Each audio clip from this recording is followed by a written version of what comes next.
এখন মুন্না স্বাভাবিক অর্থে মুন্নার ভিডিও আমি ছাড়ছি।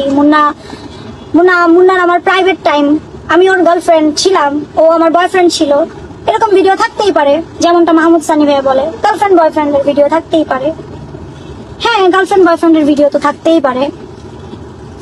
যখন আমি সেই গার্লফ্রেন্ডকে অস্বীকার করব তখন ওই গার্লফ্রেন্ড ছাড়তেই পারে, তাই না? ছাড়তেই পারে। একটা ফোন আসছে। হ্যালো, মুন্না খানরা প্লেনের টিকিট আমি করে দিছি আমার টাকায়। লোকেশন দেখতে যাবে বলছিল, লোকেশন দেখতে গিয়ে কি কি করছে সেটা আবার নাইবা বলে। ওর বউ আছে, ওর বাচ্চা আছে, ওরে মাফ করে দিছি, ওর ব্যাপারে আগাবো না। মুন্নার আমি মাফ করে দিছি, কিন্তু হ্যাঁ দেখবো মুন্না কত লাফাইতে পারে। ওর লাফানোটা যখন এক্সট্রিম হয়ে যাবে তখন হয়তো আমার আর অপশন থাকবে না। যেমন আকাশ নিবিড় এক্সট্রিম থেকেও এক্সট্রিম হয়ে যাচ্ছে, ওর এখন আর সুযোগ নাই পালানোর, কোনো সুযোগ নাই। আদালত দেখবে নিকানামা, এবং ওই কাজীরা কাঠগড়ায় নিয়ে আসবো আমি। এবং একজন ব্র্যান্ড প্রমোটার, আপনিও তো অনেক বড় বিপদে পড়ছিলেন। কখনো দেখছেন আমাকে কথা বলতে? বলি নাই। আপনার চেয়ে সিনিয়র আমি, বলি নাই। আপনি বলতেছেন, বলেন, কোনো সমস্যা নাই। আমি যদি রাসেল মিয়াকে ভাইরাল করতে পারি, বিয়েটা ভাইরাল হয়েছে, রাসেল মিয়াকে সবাই চিনছে, আমি যদি মুন্না খানের মতো আর্টিস্ট 3 কোটি টাকা দিয়ে যে ভাইরাল হয় নাই তারে ভাইরাল করতে পারি, তাহলে আমি বর্ষা বাংলাদেশের যে কোনো পোলারে ভাইরাল করতে পারি। ঠিক আছে? যে কোনো পোলারে পারি।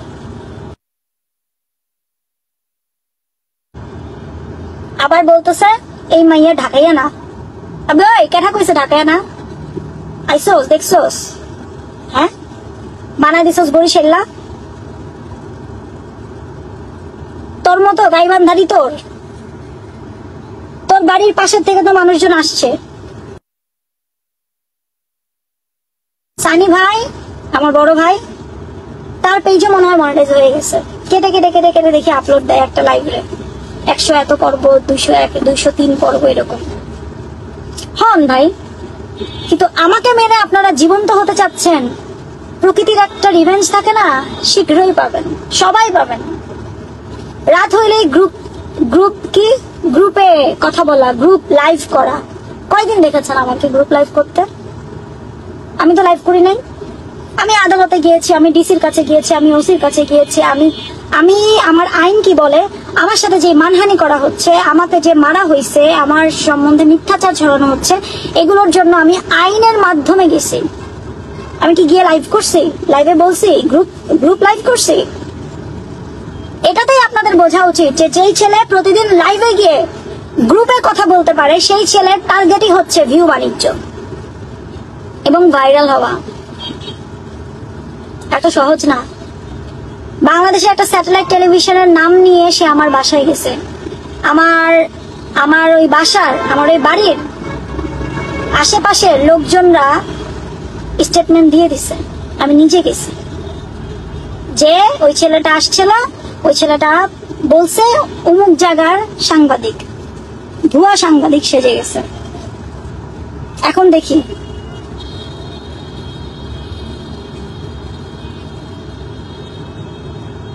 ঠিক আছে। আর কোনো কথা,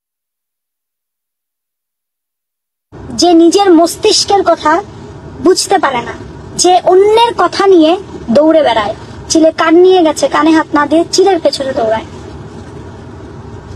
ও আমার বয়ফ্রেন্ড ছিল, দ্যাটস ওয়াই আমি ভিডিও আপলোড করেছি।